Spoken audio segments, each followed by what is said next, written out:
This week, I was asked by Yvette, one of my good friends, to showcase a few maneuvers that could be done at the desk or throughout your workday to keep you mobile. Again, as I've talked about before, 40-hour work weeks or more, driving to and from work, sitting at the dinner table, sitting while we watch TV, all these things put our body in a very bad position, meaning the knees have been flexed, the hips have been flexed, and oftentimes the spine has been flexed or extended in an inappropriate manner. These areas start to build up with tension and then lead to injuries or potential pain down the line. So, while seated in a chair at your work desk, there's three simple areas of the body to focus on. Primarily, the pelvis and the position of the pelvis in your chair can lead to many of the issues that we suffer from sitting so long. Secondly, our spine, or the main thoracic part of our body, and its position can also weigh in drastically on the potential pain that we feel from sitting for so long. Lastly, the neck. If our screen is down in front of us, sometimes we'll slouch and protrude our neck forward, or every once in a while we'll sit back and really let our neck get congested. By focusing on these three areas and some simple maneuvers, you can really do yourself a world of good by staying mobile in your desk chair. First, we'll talk about the pelvis.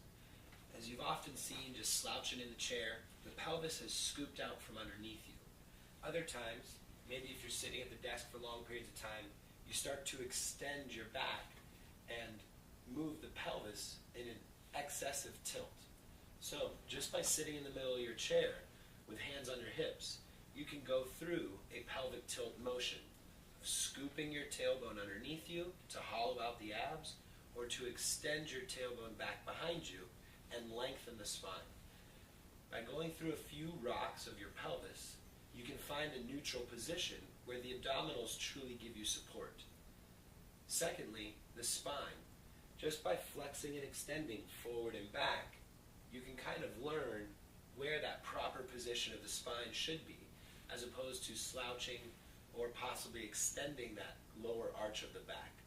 And lastly, just by creating a drawstring through the top of the head and then letting your chin fall and lifting your chin back up with that drawstring pulling, you can find a proper position for your neck.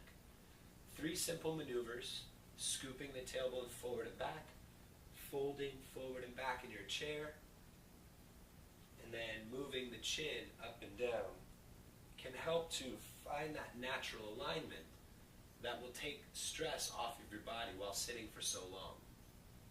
Again, if you have a little more space around your desk, and you don't mind standing up for a minute, there's a few simple maneuvers in a standing position that will also be very beneficial.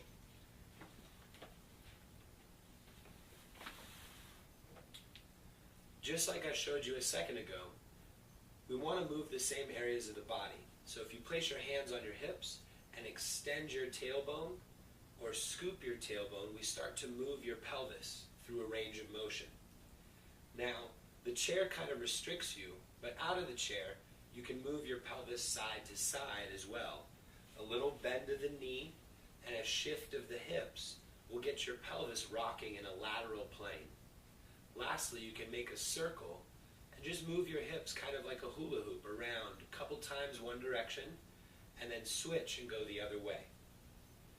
Now you've covered all three planes of motion with your pelvis. So let's do the same thing with the spine. Just by closing the spine, we've now rounded the spine, and then we want to open up and extend the spine, lifting our chest up and forward. Then control back down, dropping in, and same thing, lift up and forward.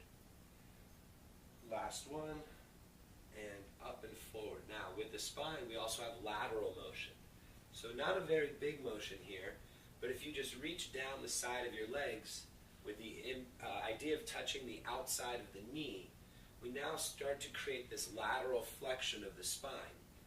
Like when you go to reach for something and it incorporates bending just a little. Loosening up this lateral motion of the spine is something we don't do very often, but frees up the vertebrae. Lastly, just by crossing the hands over the chest, you can create a rotation.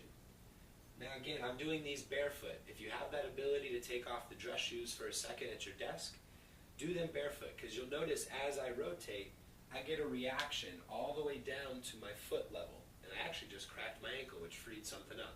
So good stuff. Rotating to both sides, beneficial as well. And lastly, again, you could do all three planes of motion for your neck while seated, but standing up offers a little more variety. So rolling the chin to the chest can lead to a full hang, and then standing back up and rolling all the way up the spine. So now we're looking at every vertebrae being taken apart out of this lengthened spine and then reestablished by rolling down the spine one vertebrae at a time. You can release a lot of tension and then scoop the tailbone and roll back up. So now we've kind of put all three sections of the body together. Secondly, by dropping the chin to the ear, by dropping your ear to your shoulder, just a little bit at a time, you can create a stretch on the lateral side of the neck. We don't want to do very big motions here, more precision. Feel the light stretch and then lift the head back up. Feel the light stretch and lift. Lastly, rotations of the neck would be taking the chin towards your shoulder. Imagine looking back over your shoulder as if someone was walking back up behind you, and then take the chin to the other shoulder. Again, you can do these in a seated position, but it would be highly beneficial to maintain a neutral spine and neutral pelvic position while doing those head motions. Hope these give you some ideas about things you can do at your desk. There are many more body parts, so again, simple arm stretches across the body, things like this to loosen up the shoulders are always beneficial, along with targeting those three main areas: the pelvis, the spine, and the neck. If you have any more questions, please send them my way. I'd love to create some videos that cater towards information you're curious about. Have a good night.